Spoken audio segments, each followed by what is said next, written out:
الحاد اور اس طرح کی خطرناکیاں ہمارے سماج میں جنم لیں گی۔ ضرورت اس بات کی ہے کہ ہم اپنے عقیدے کو مضبوط کریں، اپنے بچوں کے اندر عقیدہ توحید کو نافذ کریں، اپنے بچوں کو عقیدہ توحید کی تعلیم دیں، انہیں عقیدے سے ان کا عقیدہ مضبوط کریں، ان کا عقیدہ مستحکم کریں۔ یہ ہمارے اور آپ کے اندر بہت بڑی کمی ہے کہ ہم نے آج ان کو آزاد کر دیا ہے کہ جیسا عقیدہ چاہیں، جس طرح کا عقیدہ چاہیں، جس طرح کے اسکول میں چاہیں، وہ آزاد ہیں۔ اعوذ باللہ من الشیطان الرجیم ومن يرتد منكم عن دينه فيمت وهو كافر فأولئك حبطت أعمالهم في الدنيا والآخرة وأولئك أصحاب النار هم فيها خالدون۔ محترم حاضرین جمعہ، بزرگوں، نوجوان دوستوں، عزیز بچوں، میری ماؤں اور بہنوں، تمام قسم کی تعریف و توصیف، عظمت و کبریائی، بڑائی و بزرگی اس اللہ رب العالمین کے لیے لائق و زیبا ہے جس نے ہمیں اور آپ کو پیدا فرمایا۔ بعدہ ان گنت درود و سلام نازل ہو تمام انبیاء کرام علیہم الصلوۃ والتسلیم، بالخصوص ہمارے نبی حضرت محمد مصطفیٰ احمد مجتبیٰ صلی اللہ علیہ وسلم پر۔ اللہ رب العالمین نے ہمیں اسلام کی دولت سے مالا مال فرمایا ہے۔ ہمیں اللہ رب العالمین کی جانب سے اسلام کی دولت ملی ہے، اور سب سے بڑی نعمت اور سب سے بڑی دولت ہے۔ اگر انسان کو دولت حاصل ہو جائے تو اس کی زندگی اور آخرت دونوں سنور جاتی ہے، لیکن اگر کوئی شخص اس دولت سے محروم ہوتا ہے اور اس کی زندگی حالت کفر میں ہوتی ہے تو نہ صرف یہ کہ اس کی دنیا بلکہ دنیا اور آخرت دونوں اس کی بگڑ جاتی ہے، دونوں میں خسارہ اٹھانے والا ہوتا ہے۔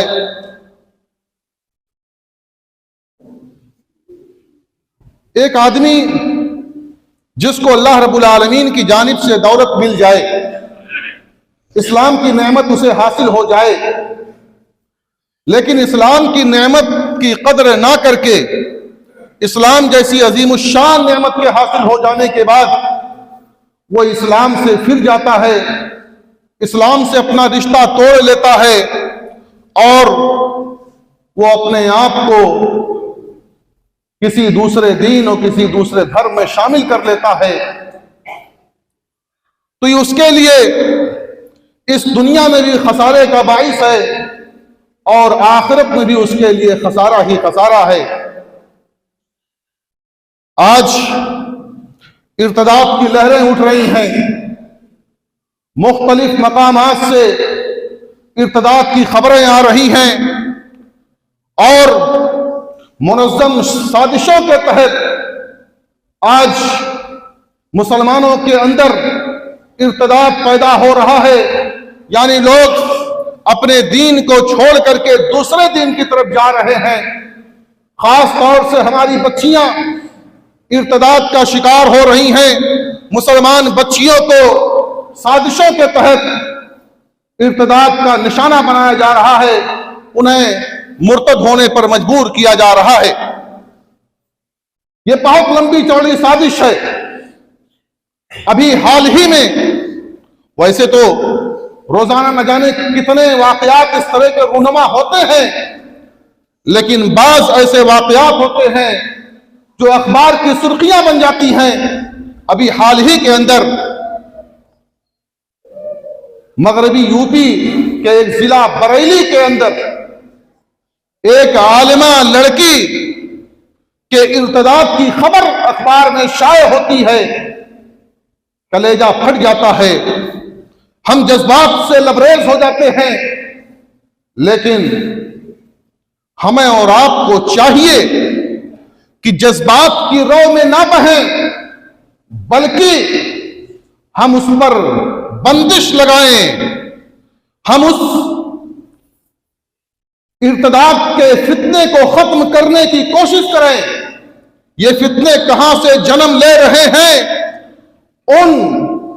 جگہوں کو، ان مقامات کو دیکھنے کی ضرورت ہے کہ یہ فتنے سر کہاں سے اٹھا رہے ہیں، یہ فتنے ہمارے درمیان کیوں جنم لے رہے ہیں، یہ ہمارے بچے ارتداد کا شکار کیوں ہو رہے ہیں، اپنا دین چھوڑ کر کے کیوں بھاگ رہے ہیں۔ ہمیں سب سے پہلے اس کی فکر کرنی چاہیے۔ ارتداد کے سلسلے میں، مرتد ہونے کے سلسلے میں اللہ رب العالمین نے قرآن مجید پر ارشاد فرمایا، وَمَن يَرْتَدِدْ مِنْكُمْ عَنْ دِينِهِ فَيَمُتْ وَهُوَ كَافِرٌ فَأُولَٰئِكَ حَبِطَتْ أَعْمَالُهُمْ، کہ تم میں سے جو اپنے دین سے پھر جاتے ہیں اور حالت کفر ہی میں ان کی موت ہو جاتی ہے، یعنی تائب نہیں ہوتے ہیں، وہ توبہ نہیں کرتے ہیں، تو ایسے لوگوں کے دنیا اور آخرت کے تمام اعمال، دنیا اور آخرت میں تمام اعمال اکارت و برباد ہو جاتے ہیں۔ یعنی جو انہوں نے حالت اسلام میں، ایمان کی حالت میں جو انہوں نے اعمال انجام دیے تھے، وہ سارے کے سارے اعمال ان کے اکارت و برباد ہو جاتے ہیں، ان کا کوئی صلہ اور فائدہ نہیں ہوتا ہے۔ جیسے ایک غیر مسلم شخص جب وہ دائرہ اسلام میں داخل ہوتا ہے تو اس کے سارے پچھلے گناہ معاف کر دیے جاتے ہیں، اللہ تعالیٰ ان کے پچھلے گناہوں کو معاف کر دیتا ہے، ختم کر دیتا ہے۔ ایسے ہی جب کوئی اسلام سے پھر کر کے اپنے مذہب میں یا کسی دوسرے مذہب میں چلا جاتا ہے تو اللہ رب العالمین اس کے تمام نیکیوں، تمام اچھائیوں کو مٹا دیتا ہے، ختم کر دیتا ہے۔ اگر وہ توبہ نہیں کرتا ہے اور اگر وہ پھر اسلام کی جانب نہیں آتا ہے تو ایسی صورت میں اللہ رب العالمین اس کے تمام اعمال کو ضائع و برباد کر دیتا ہے، اس کے تمام اعمال ضائع و برباد ہو جاتے ہیں۔ ارتداد کے سلسلے میں ایک تو یہ ہے کہ آدمی حالت کفر میں رہے، حالت کفر میں ہو، اس کی جانب ہمیں دعوت کا، ہمیں اپنی بات پہنچانے کا حکم ہے کہ اس کو اپنی دعوت دی جائے، اس کو بتایا جائے، لیکن سختی کے ساتھ، زبردستی کسی سے منوانے کی اجازت نہیں ہے۔ لا اکراہ فی الدین، دین میں زبردستی نہیں ہے۔ لیکن اگر کوئی شخص اسلام میں داخل ہونے کے بعد، اسلام کو مان لینے کے بعد اگر کوئی شخص اسلام سے پھر جاتا ہے تو اگر اسلامی نظام حکومت ہو، اسلامی نظام حکومت ہو تو ایسی صورت میں اس کا صلہ اور اس کا بدلہ یہ ہے کہ اس کا اس زمین پر رہنے کا کوئی حق نہیں ہے۔ مرتد کی سزا یہ ہر کوئی متعین نہیں کرے گا۔ اگر اسلامی نظام حکومت ہے، اسلامی عدالت اس کا فیصلہ کرے گی، ہر کسی تنظیم، ہر کسی جماعت کو یہ اجازت نہیں ہے کہ اس کے سلسلے میں فیصلہ کرے، یہ اسلامی نظام حکومت کے تحت فیصلہ کیا جائے گا۔ کہنے کا مطلب یہ ہے کہ جو اپنے دین سے پھر جاتے ہیں ایسے لوگوں کو اس دنیا میں، اس دھرتی پر رہنے کا حق نہیں ہوتا ہے۔ اللہ کے نبی صلی اللہ علیہ وسلم کے زمانے میں اکا دکا واقعات ارتداد کے رونما ہوئے اور یہ سازشوں کے تحت ایسا ہو رہا تھا۔ اللہ رب العالمین نے قرآن مجید میں اس کا نقشہ یوں کھینچا ہے۔ اللہ رب العالمین نے فرمایا وَقَالَ طَائِفَةٌ مِّنْ أَهْلِ الْكِتَابِ آمِنُوا بِالَّذِي أُنزِلَ لِلَّذِينَ آمَنُوا وَجْهَ النَّهَارِ وَاكْفُرُوا آخِرَهُ لَعَلَّهُمْ يَرْجِعُونَ۔ اللہ رب العالمین نے فرمایا اہل کتاب کی ایک جماعت، اہل کتاب میں سے ایک جماعت نے کہا کہ تم اس پر ایمان لے آؤ جو اللہ رب العالمین نے اہل ایمان پر نازل کیا ہے، جو مسلمانوں پر جو دین نازل ہوا ہے اس دین پر تم ایمان لے آؤ، مسلمانوں کے دین پر ایمان لے آؤ۔ اور ایمان کب تک کے لیے لانا ہے؟ صبح کے وقت ایمان لاؤ اور شام کے وقت اس سے پھر جاؤ، شام کے وقت اس سے انکار کر بیٹھو، لعلہم یرجعون، تاکہ وہ بھی اس سے پلٹ جائیں، جو مسلمان ہوئے ہیں وہ بھی اس سے پلٹ جائیں۔ یعنی مکاری اور عیاری کی بنا پر ایسا ان لوگوں نے سازش رچی کہ ہم اسلام اس لیے قبول کریں تاکہ لوگوں کے دلوں میں شکوک و شبہات پیدا ہو جائیں۔ ہم جب پلٹیں گے تو لوگ سوچیں گے کہ یہ پڑھے لکھے لوگ ہیں، اہل کتاب ہیں، ان پر اللہ رب العالمین نے کتاب نازل کی ہے، اللہ کی کتابیں پڑھتے ہیں، یہود و نصارہ ہیں، اور یہ اسلام سے پھر رہے، اسلام سے برگشتہ ہو رہے ہیں۔ تو جو لوگ بت پرستی اور شرک سے تائب ہو کر کے آئے ہیں، ان کے دلوں میں یہ وسوسہ پیدا ہوگا کہ یہ لوگ جب مسلمان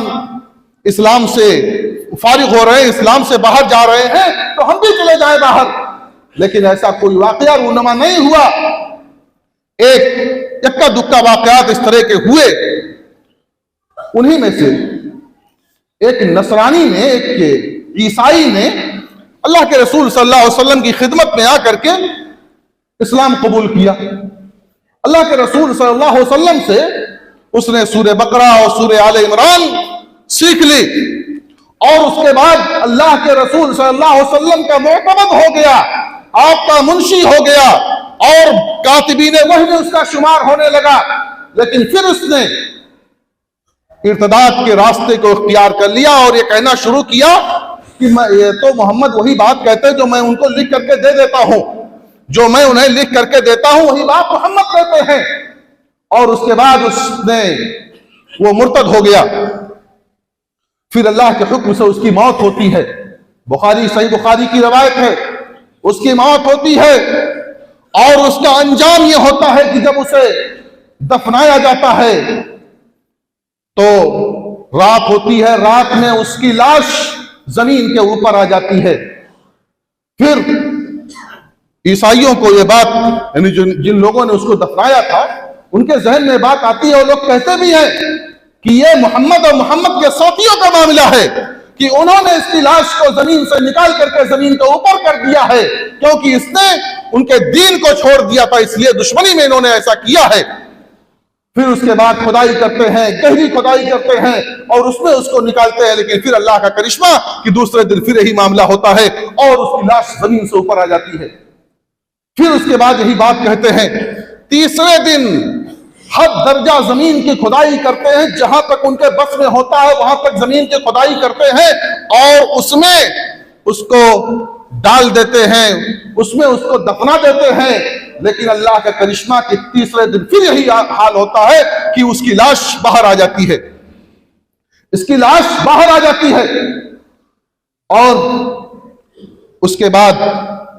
ان لوگوں نے کہا کہ یہ کسی انسان کا کیا ہوا نہیں ہے، یہ اللہ رب العالمین کا کیا ہوا ہے، اللہ رب العالمین نے اس کو روسیہ کیا، اللہ نے اس کو اس دنیا میں دکھا دیا۔ یہ عبرت ہے، یہ عبرت ہے لوگوں کے لیے، یہ کسی انسان کے لیے نہیں ہے، کسی انسان کا کیا ہوا نہیں ہے، یہ اللہ رب العالمین کا کیا ہوا ہے، کیونکہ اس نے محمد کے دین کو چھوڑ دیا تھا، اللہ کے دین کو چھوڑ دیا تھا، اس لیے اللہ رب العالمین نے اس کا حشر یہ کیا۔ کہنے کا مطلب یہ ہے کہ اس طرح کے واقعات یکا دکا رونما ہوئے، لیکن جب اللہ کے نبی صلی اللہ علیہ وسلم کی وفات ہو گئی تو وفات کے بعد حضرت ابوبکر صدیق رضی اللہ تعالی عنہ جو خلیفہ اول ہیں، خلیفہ راشد ہیں، انہیں بہت سارے چیلنجز کا سامنا کرنا پڑا۔ ایک طرف مانعین زکوٰۃ نے سر اٹھایا، کہا کہ ہم کلمے کا اقرار کریں گے، نمازیں پڑھیں گے، روزے رکھیں گے، لیکن ہم زکوٰۃ نہیں دیں گے۔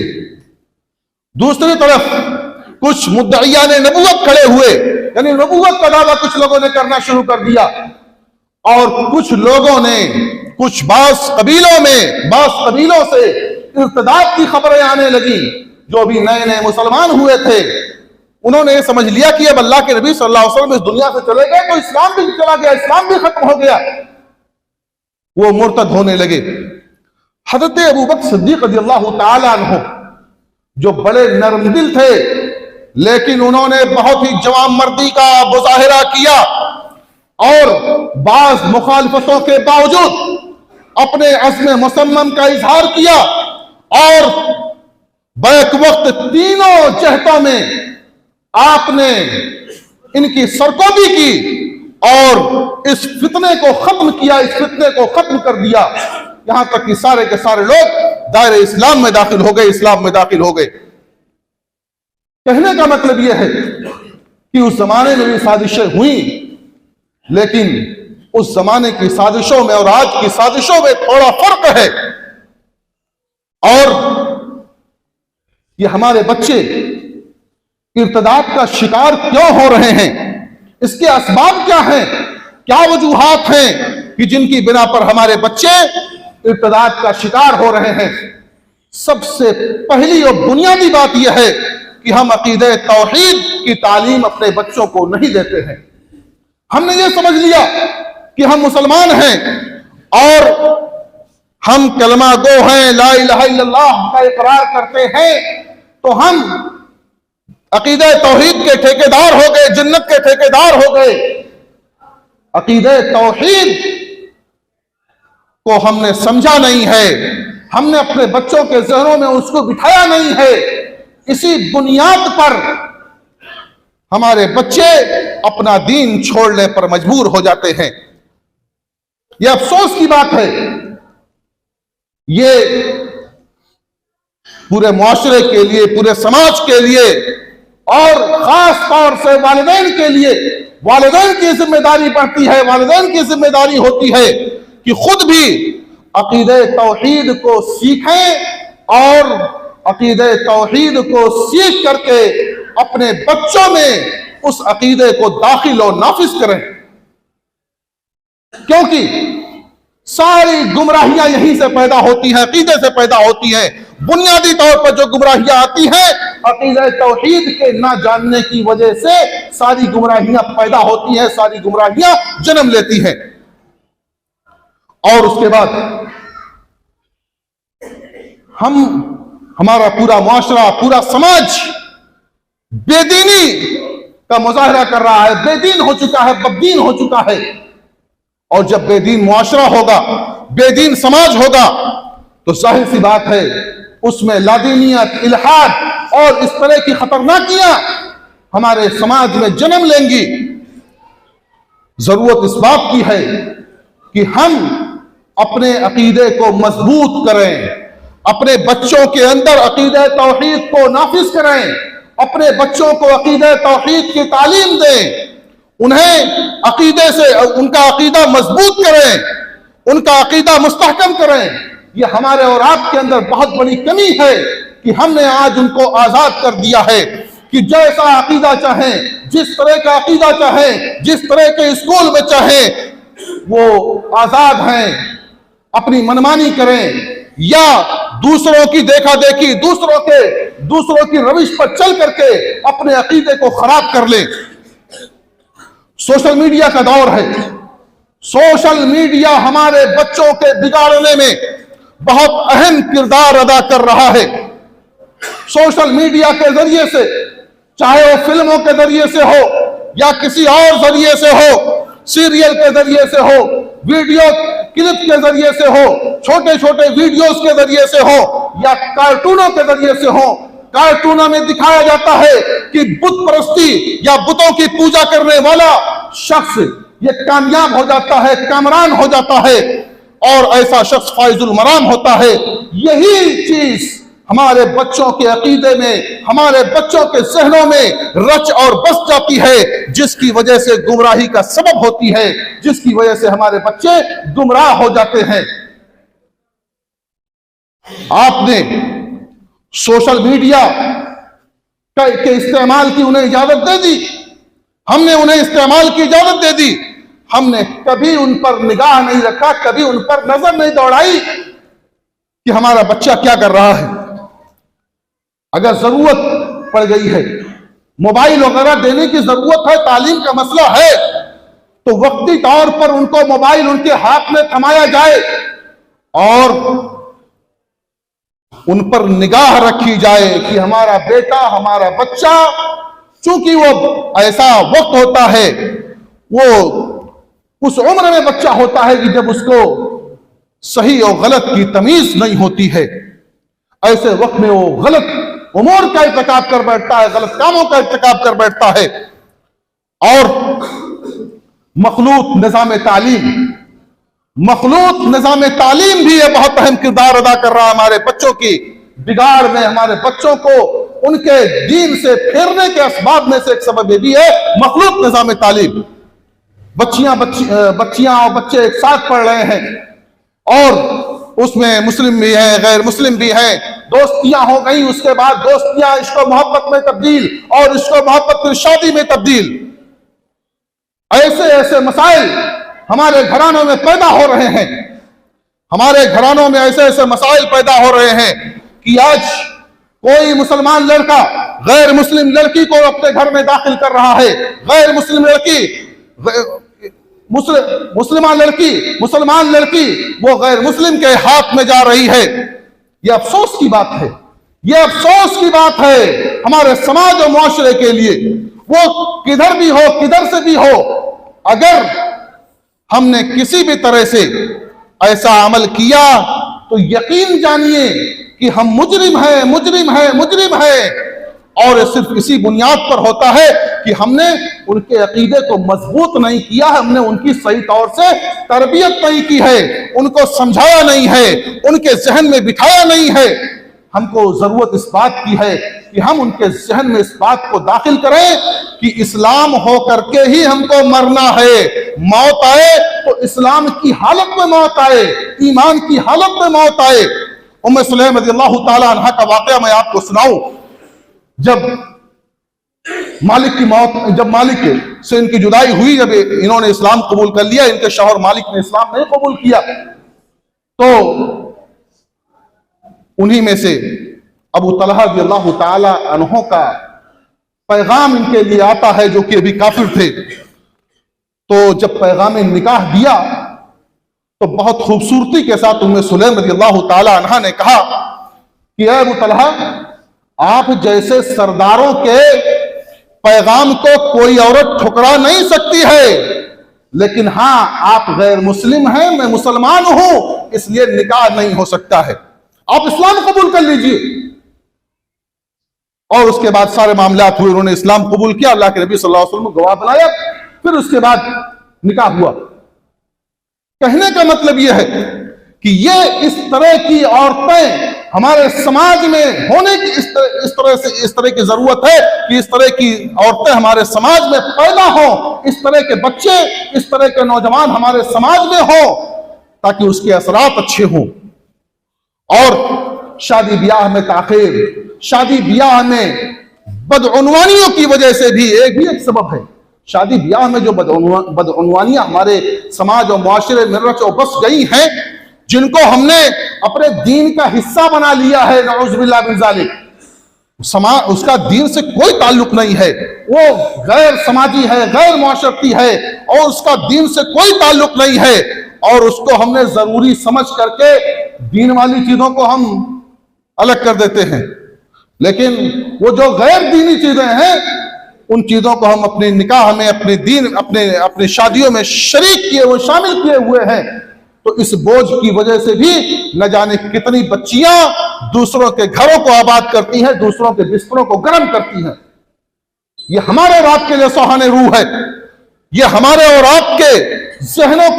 اور آپ کے ذہنوں کے دریچوں کو کیوں نہیں کھول رہی ہیں. یہ سوہان روح ہے, ہم کو تڑپ اٹھنا چاہیے, ہم کو تڑپ اٹھنا چاہیے, اور وہ تڑپ پیدا ہونی چاہیے ہمارے اندر کہ ہم اس کا قلع کما کریں. ہم اپنے بچوں کے فکری ہمارے بچوں کے اندر جو جس طرح سے بھی فکری الغار ہو رہا ہے, جس طرح سے بھی ان کو ارتداد کا نشانہ بنایا جا رہا ہے, ہم ان کو بچا لیں, ان کو ہم مستحکم کر لیں, ان کو ہم مضبوط کر لے جائیں. اور اگر ہم نے ان کے ایمان کو مضبوط کر دیا, اگر ہم نے ان کے ایمان کو مضبوط کر دیا اور ان کے لیے جو ضرورتیں ہیں ان ضرورتوں کو, جائز ضرورتوں کو ہم نے فراہم کیا, تو کوئی ایسی چیز نہیں ہے کہ وہ ہمارے دین سے پھر جائیں, ہمارے اسلام سے پھر جائیں. باتیں کہنے کو بہت ہیں, لیکن یہی پیغام میں دے رہا ہوں کہ آج ہمیں ضرورت اس بات کی ہے کہ ہم اپنے بچوں کے تئیں فکر مند ہو جائیں, اپنے بچوں کے تئیں حساس ہو جائیں. ورنہ ہم نے اگر آزاد چھوڑ دیا تو آج دوسرے کا گھر جل رہا ہے, کل ہمارا بھی گھر جلے گا, اور یہ ارتداد کی لہر اٹھتے اٹھتے ہمارے گھر میں بھی داخل ہوگی. آج ہم یہ دیکھ رہے ہیں کہ وہ تو فلاں جگہ کا واقعہ ہے، فلاں کا واقعہ ہے، فلاں جگہ کا واقعہ ہے، فلاں کے گھر کا واقعہ ہے۔ وہ اگر ہم نے یہی صورتحال رکھی، اگر ہم اسی طرح سے بے دینی کا شکار رہے اور اسی طرح سے سرمہری کا ہم شکار رہے، تو وہ دن دور نہیں کہ ہمارے گھر میں بھی یہ لہر پہنچ جائے گی۔ اور اس لیے ضرورت اس بات کی ہے کہ ہم حساس ہو جائیں، حساسیت کے ساتھ ہم زندگی گزاریں، ہم مسلمان ہو کر کے زندگی گزاریں، ہمارے اندر مسلمانیت کی رونق باقی ہو، ہم اسلام کو زندہ و تابندہ رکھیں، یہ اس طرح سے ہم زندگی گزاریں اور مرے ہوئے اور غیر مسلموں کی طرح سے اپنی زندگی کو نہ گزاریں کہ جس طرح سے ہم چاہیں اپنی منمانی کرتے رہیں۔ نہیں، اسلام کے مطابق ہم کو زندگی گزارنا چاہیے۔ اللہ رب العالمین ہمیں کتاب و سنت پر چلنے والا بنا دے۔ اللہ رب العالمین ہمیں فکری ارتداد سے بچا لے۔ اللہ رب العالمین ہمارے اوپر جس قسم کی بھی سازشیں رچی جا رہی ہیں، اللہ تو ان سازشوں سے ہم کو محفوظ رکھے۔ اللہ رب العالمین تو ہم تمام لوگوں کو عقیدہ توحید کو سیکھنے والا بنا دے۔ اللہ رب العالمین تو ہم تمام لوگوں کو عقیدہ توحید پر عمل کرنے والا بنا دے۔ آمین، تقبل یا رب العالمین، وصلی اللہ علی نبی